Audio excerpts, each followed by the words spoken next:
목회자의 직능을 보면은 대개 세 가지가 있습니다. 예언자적 직능, 제사장적 직능, 왕권적 직능이 있습니다.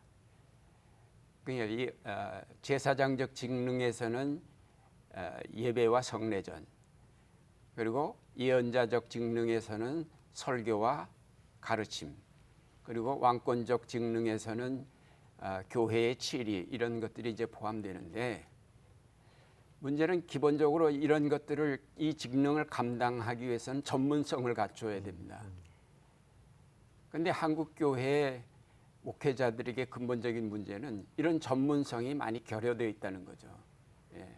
그래서 이 시대가 지금 급격하게 변하면서 가치관이 혼돈되고 또 사람들이 뭐가 진실이며 뭐가 정의인지를 찾질 못하고 있는 때, 그리고 역사가 어떤 방향으로 가야 옳은 방향인지, 뭐 이런 좀 그 거대 담론이 될는지 모르지만은 그런 어떤 방향을 제시할 수 있는 능력을 갖춘 사람이 목회자가 되어야 할 텐데, 그런 전문성도 없고 그런 능력도 없고, 그러다 보니까 사람을 끌 수 있는 어떤 수단 방법만 발전해 가지고 교회는 크게 만들었지만은 그 교회를 진정으로 하나님의 교회로 만들어가지 못하는 이런 것들이 목회자의 큰 문제라고 봅니다. 네. 근본적으로 목회자들이 그런 전문성과 더불어 소명의식, 내가 하나님의 부름받은 종이다라는 소명의식을 갖추면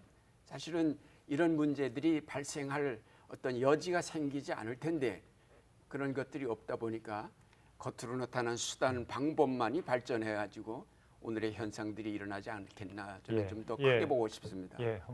저는 교회의 목회자들이 개척의 경우, 청빙의 경우가 다르다고 생각하고, 또 하나는 상황이 다른 거죠. 또 하나는 교회 당회가 있느냐 없느냐, 그 다음에 당회원이 몇 명이냐, 이거에 따라서 상황이 다 다를 수 있거든요.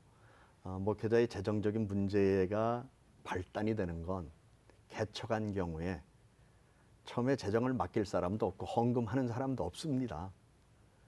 그러니 재정 수입을 목회자 가정에서 다 운영을 할 수밖에 없는 상황이 있거든요. 그래서 어느 규모가 됐을 때에 평신도에게 또는 집사님들에게 뭐 장로를 세우고 넘겨줬을 경우에 성공적으로 잘 집행되는 경우도 있겠습니다만 사고가 나는 경우도 있습니다. 그러다 보니 결국은 목회자가 1인 체제 하에서 집행하고 운영하다 보니 이것이 부정적으로 사용했을 때에 문제가 발생하는 케이스가 있고요. 청빙받아서 목회자로서 목회할 때 거의 기도와 말씀 사역 중심입니다. 신방사역. 이미 조직교회 안에는 운영위원회를 비롯한 당의 직원에 다 잘 돼 있고 감사까지 있습니다. 대부분 우리 한국교회에서 재정적인 문제로 문제가 노출되는 교회 보면 본인이 개척해서 수십 년 세월이 지나오는 동안 전행을 했던 일들이 문제가 되는 경우가 있고요. 또 하나는 그것을 개인화했을 때 문제가 된 거라고 저는 그렇게 생각하거든요.